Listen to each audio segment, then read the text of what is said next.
मित्र, नुसतं सतत हात धुणे किंवा अति स्वच्छता करणे म्हणजे ओसीडी नव्हे, किंवा बाथरूम मध्ये नळ स्वच्छ करणे, बादली धुणे, सगळं स्वच्छता करणे, फरशी स्वच्छ करणे, हे स्वच्छतेचे जे पार्ट आहेत तेवढंच म्हणजे ओसीडी नाही.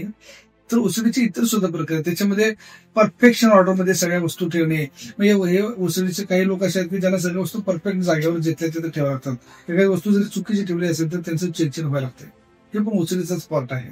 किंवा रिचेक करणे, रिपीट एखादी गोष्ट करणे, म्हणजे आत बाहेर करणे किंवा शर्ट घालणे काढणे, मग मोजून ते त्या कृती करणे, पुन्हा पुन्हा लॉक चेक करणे, पुन्हा पुन्हा एखादी गोष्ट रिपीट करतात किंवा रिचेक करतात, हे सुद्धा ओसीडीचाच एक पार्ट आहे.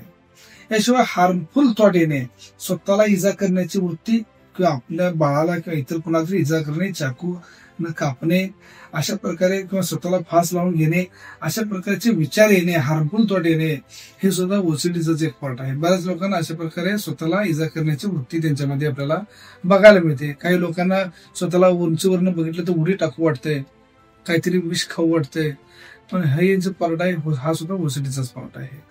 याच्याशिवाय काही लोकांना धार्मिक ओसीडी असते, म्हणजे देवांच्या बद्दल घाणेरडे विचार मनामध्ये येणे, देवांच्या चुकीच्या आकृत्या डोळ्यासमोर दिसणे, अशा प्रकारे देवांच्या बद्दल मग मनामध्ये घाणेरडे विचार येणे आणि मग ते दुरुस्ती करण्याचे विचार स्वतः करणे आणि किंवा त्याचं गिल्ट मनामध्ये येणे, हा सुद्धा ओसीडीचाच पार्ट आहे. काही लोकांना स्त्रियांच्या बद्दल मनामध्ये घाणेरडे विचार येत असतात. कुठल्याही स्त्रीकडे बघितल्यानंतर त्यांच्या मनामध्ये सेक्स संघाकडे लक्ष जाणे किंवा घाणेरडे विचार मनामध्ये येणे असं त्यांच्या मनामध्ये होत आहे. आणि हेच ज्यावेळेला जवळच्या स्त्रियांच्या बाबतीत, घरच्या स्त्रियांच्या बाबतीत त्यांच्या मनामध्ये व्हायला लागते, त्यावेळेला त्यांच्या मनामध्ये गिल्ट तयार होते. काही लोकांच्या मध्ये अगदी आपल्या आईबद्दल किंवा बहिणीबद्दल सुद्धा घाणेरडे विचार मनामध्ये येतात आणि मग त्यांच्या मनामध्ये त्याचं गिल्ट तयार होत आहे आणि हे त्यांची इच्छा नसताना आपोआप तयार होत असते. हे ओसीडीचं आहे. ओव्हरऑल ओसीडीचा अर्थ काय की मनामध्ये चुकीचा विचार येणे, त्या विचाराला बुद्धी समज नाही पण मनामध्ये आपोआप विचार येते आणि मग ते करण्याचं ऑब्सेशन मनामध्ये येते किंवा तशा प्रकारची भावना मनामध्ये येते. हे आहे ओसीडी. ओसीडी आजाराचे भरपूर पेशंट समाजामध्ये आपल्याला बघायला मिळतात. ओसीडी हा मानसिक आजार आहे. त्याच्यामध्ये मेंदूमध्ये रासायनिक बदल झालेले असतात, पण मूळ हे मनात आहे, मनावर कंट्रोल नसतं.